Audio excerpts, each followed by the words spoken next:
WhatsApp guys, welcome back to hats of Dhurandhar. கண்டிப்பாக இந்த நேரத்துக்கு எல்லாருமே இந்த படத்தை பற்றி கேள்விப்பட்டிருப்பீங்க அண்ட் பார்த்துமே இருப்பீங்கன்னு நான் நம்புகிறேன். பட் ஆனால் இது என்ன ஒரு ப்ராப்ளம்னா, ஹிந்தியில் மட்டும்தான் அவைலபிளாக இருக்குது. தமிழ் எந்த ஒரு ரீஜியனல் லாங்குவேஜஸ்லேயும் இந்த படம் இன்னும் டப் பண்ணப்படலை. மேபி ஓடிடியில் ரிலீஸ் ஆகும்போது டப் ஆகி ரிலீஸ் பண்ணலாம். பட் ஆனால் நான் என்ன ப்ரிஃபர் பண்ணுவேன்னா, நீங்கள் இதை கண்டிப்பாக எல்லாருமே ரீஜினல் டப்புடு பார்க்குறதுக்கு முன்னாடி நீங்கள் கண்டிப்பாக ஒரு ஹிந்தி வேர்ஷனில் நீங்கள் பாருங்கள். ஏன்னா அப்போ தான் உண்மையாலுமே அந்த ஒரு ஃபீல் கிடைக்கும். அண்ட் நான் ஏன் இதை சொல்கிறேன்றதை நான் டீட்டெயில்டாக இந்த ரிவ்யூவில் சூப்பராக எக்ஸ்பிளைன் பண்ணுறேன். அண்ட் இந்த ரிவ்யூவை தாண்டி அந்த விஷயங்கள்லாம் எதனால் கரெக்டாக இருந்தனால இந்த படம் இந்த அளவுக்கு சக்ஸஸ் ஆகிருக்கு அப்படின்றது தான் இந்த வீடியோவில் ஃபுல்லாக கவர் பண்ண போகிறேன். அண்ட் இந்த மாதிரி படங்கள் ஏன் இதுக்கு மேலேயும் வரணும் அப்படின்றத நான் கிளியராக எக்ஸ்பிளைன் பண்ணுறேன். ஸோ ஸ்டார்ட் பண்ணலாமா? ஸ்டார்டிங் வித் இந்த படம் எதில் பெஸ்ட்டாக இருக்கோ இல்லையோங்க, ஆக்டிங்கில் எல்லாருமே பிரித்து மேய்ஞ்சிருக்காங்க. One of the best performance as a villain Akshaye Khanna as Rahman டக்கேட்டாக வாழ்ந்துருக்காருங்க. உண்மையாலுமே அந்த படத்தில் ஒரு முஸ்லீம் எப்படி பிஹேவ் பண்ணுவாங்க அண்ட் ஒரு தீவிரவாதியோட மைண்ட் செட் எப்படி இருக்கும் அண்ட் அதனோட எமோஷன்ஸ்லாம் சின்ன சின்ன நுணுக்கங்களான அந்த எமோஷன்லாம் சூப்பராகவே வெளிப்படுத்தினார். அந்த படத்தை நீங்கள் பார்த்துருந்தீங்கன்னா கண்டிப்பாக உங்கள் எல்லாத்துக்கும் அதை ஃபீல் பண்ணியிருப்பீங்க. அண்ட் அதை எடிட்லாம் இப்போ வர இன்ஸ்டாகிராமில் பயங்கரமாக ட்ரெண்ட் ஆகிட்டுருக்குல்ல. அண்ட் அவரோட அந்த ஆக்டிங் தான் இந்த படத்தை மெயினாக எலிவேட் பண்ணுதுன்னே சொல்லலாம். பிகாஸ் ஆஃப் ஹீரோவோட ரைட்டிங் அந்தளவுக்கு ஸ்ட்ராங்காக இல்லைனாலும், பட் ஆனால் வில்லனோட ரைட்டிங் ரொம்ப ஸ்ட்ராங்காக இருக்கணும். ஏன்னா அப்போ தான் அந்த படத்தோட ஒட்ட முடியும். ஹீரோ ஸ்ட்ராங்காக இருந்து வில்லன் வீக்காக இருக்கிறதுல அந்த ஒரு பீட் பண்ணுறதுல எந்த ஒரு டோப்பமைனுமே இருக்காது. ஸோ அதனால தான் வில்லனோட ரைட்டிங் எப்போயுமே ஹீரோவோட ஸ்ட்ராங்காக எழுதணும் அப்படின்னு நிறைய ரைட்டர்ஸ் சொல்லுவாங்க. அண்ட் இந்த படத்தில் அதை பர்ஃபெக்டாக புல் ஆஃப் பண்ணியிருக்காங்க. அண்ட் இந்த படம் ஒரு உண்மை சம்பவத்தை தழுவி எடுக்கப்பட்ட, கொஞ்சம் மசாலாலாம் தூவி கொஞ்சம் ஒரு ஃபிக்ஷனல் ஒரு கதையோடு தான் எடுத்திருக்காங்க. பட் ஆனால் லோர் ஒரு ட்ரூ இன்சிடெண்ட்டை பேஸ் பண்ணி தான் இருக்கும். அண்ட் இந்த படத்தை நான் எந்த ஒரு ஸ்டோரி அன்ட்ராப்பும் பண்ண விரும்பலை. பட் ஆனால் நீங்கள் அந்த படத்தை போய் எக்ஸ்பீரியன்ஸ் பண்ணணும். அதுக்காக தான் நான் இவ்வளோ தூரம் மெனக்கெடுறேன். அண்ட் இந்த மாதிரி நல்ல படங்கள் இனி வரணும். ஏன்னா அந்தளவுக்கு உண்மையாலுமே இப்போ ஒரு ஆக்டிங் வைஸாகவும் சரி, அந்த ஒரு ஸ்க்ரீன் ப்ளே வைஸாகவும் சரி, 3.5 மணி நேரங்க படம். பட் ஆனால் அந்த 3.5 மணி நேரம் போனதே தெரியாது. ஸ்டார்டிங் ஆரம்பத்துலேருந்து எண்டு வரைக்கும் சும்மா பட்டாசாக வெடிக்கும் நீங்கள் அதை பார்த்தீங்கனாலே. அண்ட் இனியொரு விஷயம் ஆக்டிங்கில் சொல்லணும்னு நினச்சேன். இக்பாலாக நடித்த நம்ம அர்ஜுன் ராம்பால் உண்மையாலுமே அவருமே செம்மையாக தெரியான ஒரு பர்ஃபார்மன்ஸ்க்கு. உண்மையாலுமே அந்த ஒரு இடத்துல எந்த மாதிரி நம்ம ரியாக்ஷன் கொடுக்கணும், எந்த அளவுக்கு நம்ம கொடுக்கணும், அண்ட் அக்ஷய் கண்ணாவோட கொஞ்சம் டாமினன்ட் கம்மியாகவும் அண்ட் அதே சமயம் ரொம்ப ஸ்ட்ராங்காகவும் தெரியணும் அப்படின்றதுக்காண்டி அந்த கேரக்டர் ரைட்டிங்கே ரொம்ப வித்தியாசமாக இருந்துச்சு. நீங்கள் அந்த படம் பார்த்துருந்தீங்கன்னா உங்களால் அதை ஃபீல் பண்ணியிருக்க முடியுமா என்னென்னு தெரியல. ஆனால் அவங்களோட கேரக்டர் ரைட்டிங்கே கொஞ்சம் காம்ப்ளிகேட்டடாக இருக்கும். ஏன்னா அக்ஷய் கண்ணாவுக்கு ஹை இம்பார்ட்டன்ஸ் கொடுக்கணும், அதே சமயம் இக்பாலோட அந்த இதுவும் சப்ரஸ் ஆகிடக்கூடாது. அவங்களோட அந்த டாமினன்ஸையும் குறைஞ்சிடக்கூடாது. அந்த வில்லனிசமும் அதை அப்படியே அந்தளவுக்கு மெயின்டைன் பண்ணுற மாதிரி சூப்பரான ரைட்டிங் உள்ளார போயிருக்கு. உண்மையாலுமே டேரக்டர் ஹேட்ஸ் ஆஃப் சார்.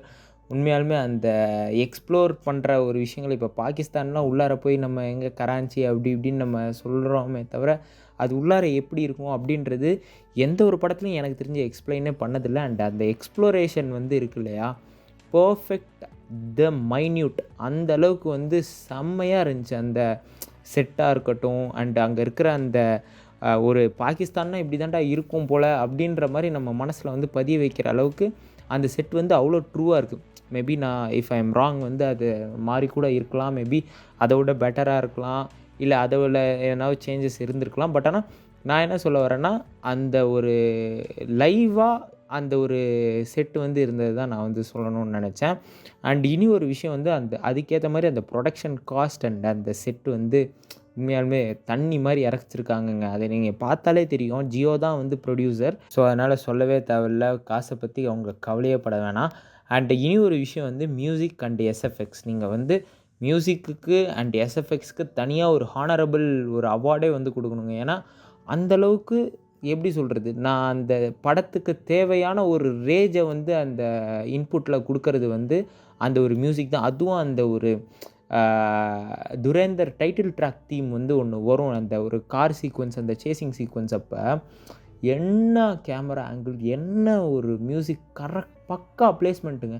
உண்மையாலுமே அந்த மாதிரி ஒரு எடிட்டிங் ஸ்டைல் அண்ட் அந்த மாதிரி ஒரு கரெக்டாக அந்த எஸ்எஃப்எக்ஸ்க்கு ஏற்ற மாதிரி அந்த ஒரு மியூசிக்லாம் வர்றது நீங்கள் அதை கவனிச்சிங்கன்னா அந்த அவங்க பஞ்சிங்கும் அந்த ஒரு பீட்டும் வந்து கரெக்டாக சிங்க்ரனைஸ் ஆகும்.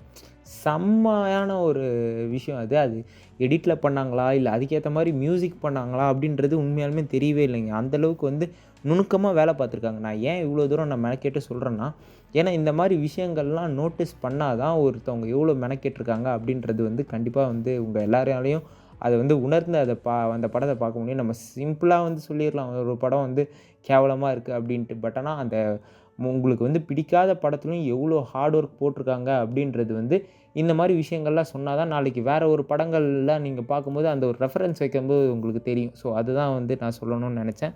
அண்டு இதே மாதிரி ஒரு சில சேஞ்சஸும் இந்த மாதிரி பண்ணியிருந்தா எனக்கு வந்து இனி ரொம்ப நல்லாயிருக்குமோ அப்படின்றது தோணுச்சு.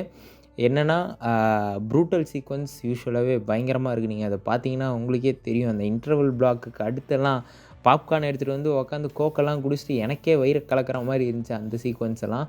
அண்ட் அதுக்கு முன்னாடி வந்து அந்த ஆக்சுவலாக அது வந்து எனக்கு தெரிஞ்சு கரெக்டு தான் நினைக்கிறேங்க. ஏன்னா இந்தளவுக்கு ஒரு கேரக்டர் டெப்த் அந்த வில்லனிசம் காமிக்கிறதுக்காக நீங்கள் வந்து அந்தளவுக்கு இறங்கி நம்ம அந்த ப்ரூட்டாலிட்டியை காமிச்சா மட்டும்தான் அந்த ஆடியன்ஸால் வந்து அதை உணர முடியும். அந்த ஒரு எவ்வளோ கொடுங்கோல் ஆட்சி அந்த மாதிரி நடக்குது அப்படின்றதெல்லாம்.